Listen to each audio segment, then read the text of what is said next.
Every journey, no matter how grand, has to come to an end, and it's a testament to a game if, once the credits have rolled, it leaves you feeling that you just want to fire up the story again. Botching an ending is common amongst video games. I mean, we can probably all recount titles which make up the quagmire of sequel-baiting, corny, duff final brown notes. But now is not the time to recount such trite tales of trash. For today, my oily little children, we're going to look at the video games which delivered on their crescendos. Now, before we start, remember this is a list focusing on the endings of the video games, meaning that the run-up to it doesn't have to be pitch perfect. And on another note, I'm just going to say this. You know Red Dead Redemption?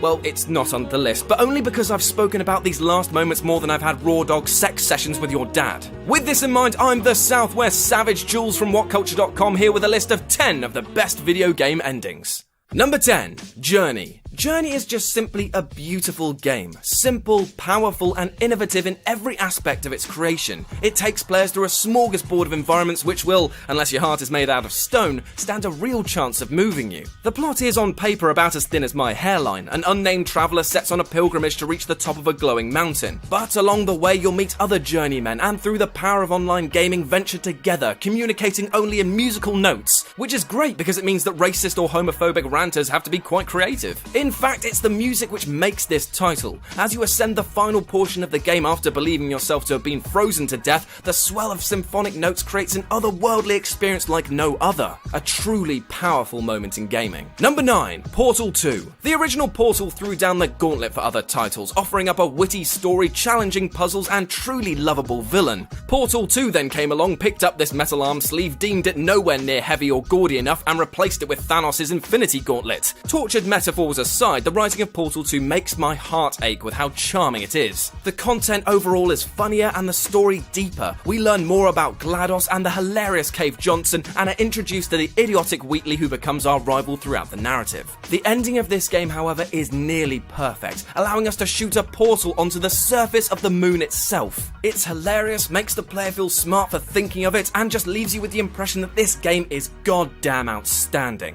Number 8. Braid. Allow me, if you will, to channel Anita Sarkeesian for a moment. The damsel in distress trope is a mainstay in popular fiction, and is especially popular amongst video games. Now where's my money? See, that's funny because she took a load of money and has done nothing with it. Anyway, Braid takes this device and subverts it in a very clever fashion by making us believe that this plotline is just a melancholy Mario clone with some time manipulation thrown in. However, during the final stage, Tim follows the princess who has just escaped from the monster. She helps him along the way, unsetting some potentially dangerous traps. But in a brilliant twist, it's revealed that the stage was being played backwards. Played forward, it's apparent that the princess is running away from Tim, setting traps to halt his pursuit. And as she jumps into the arms of the man we thought was the monster, we realise that Tim was the monster all along. Deep stuff. Number 7.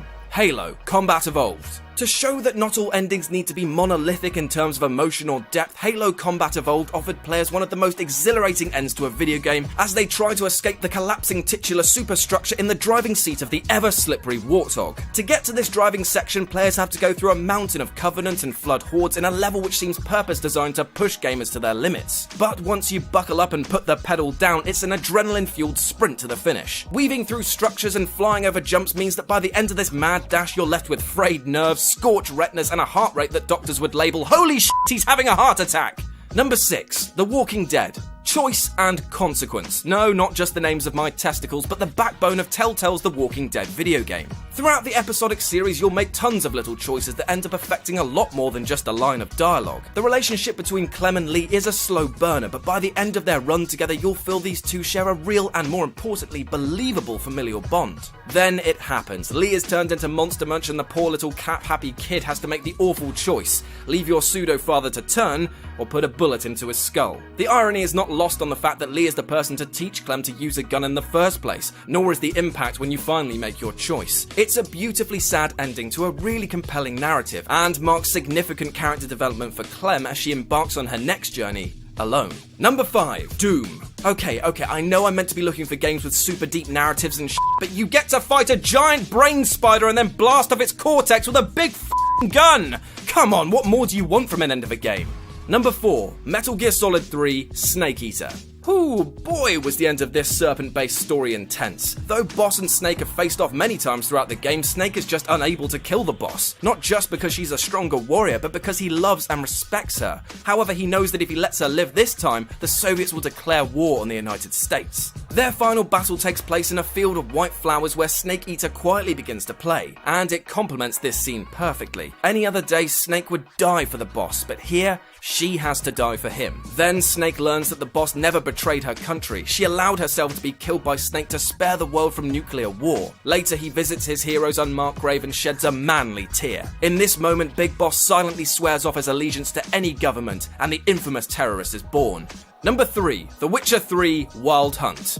Okay, so explaining The Witcher 3's plot in full will be like me beating you to death with an encyclopedia and then rubbing my dick all in what remains of your face, in that there's a lot of information and I'd be a bad person for doing it. What I can say is that if you can wrap your head around the twisting narrative in multiple dimensions, you'll find that The Witcher 3 offers some of the most interesting and well-developed characters in gaming. The culmination of these events leads to 3 distinct endings, which sounds like I'm cheating a little on this list, but bear with me, as each of these epilogues contains so much emotional impact that I actively encourage you to see them all. Usually such multiple choice endings are weak sauce and only really encourage that one of them is canonical, but with The Witcher 3 I honestly felt that each were viable and well executed. Just another feature which makes this title exceptionally well produced. Number 2, The Last of Us. Yeah, that's right, it's not number 1, so to all of you trying to preempt me in the comments with stuff like Last of Us obs number 1, well you can suck my greasy pole. That being said, this ending knocked gamers for 6s as it combined everything that made this game so special. A challenging final firefight, an emotional confrontation with a Southwest Savage approved resolution, and pitch perfect dialogue which makes you scream at the TV, "More! Feed me more!" And it's all down to the pause. That brief moment of silence between Ellie asking Joel if what he's telling her is really the truth. This is the power of well-produced writing, as it makes us question whether she knows what's really going on and is just buying into Joel's desire for them to go on together, or whether she is giving him a chance to come clean. Either way, it's damn powerful material. And number 1, Mass Effect 2. The Suicide Mission, the culmination of all your hard work through Mass Effect 2, all the character building missions, the optional side quests, and the desire to put an end to the Collector threat all come to a head here. And if you fuck it up, then the game will truly let you know about it. Thankfully, the mission itself stands up to the lofty premise it's been building for the last 30 or so hours, as constant waves of enemies, an ever-switching style of play, and fear of running out of resources means that you're constantly on the back foot. It's genuinely exciting to walk your squad through this Ice Cube in Hell mission, and you feel like an ultimate badass for pulling it off. The final dialogue between you and the elusive man is the icing on the cake, giving you the option to tell him to shove his crooked intentions further up his ass than a dragon's tooth. And that's our list. Got any other finales that you fawned over? Well, let us know about them in the comments section below. And if you want to come give me a happy ending, you can do so on Twitter at RetroJ with a 0. If you enjoyed the video, then like, share, and subscribe for more. I've been Jules for WhatCulture.com, and I'll speak to you soon.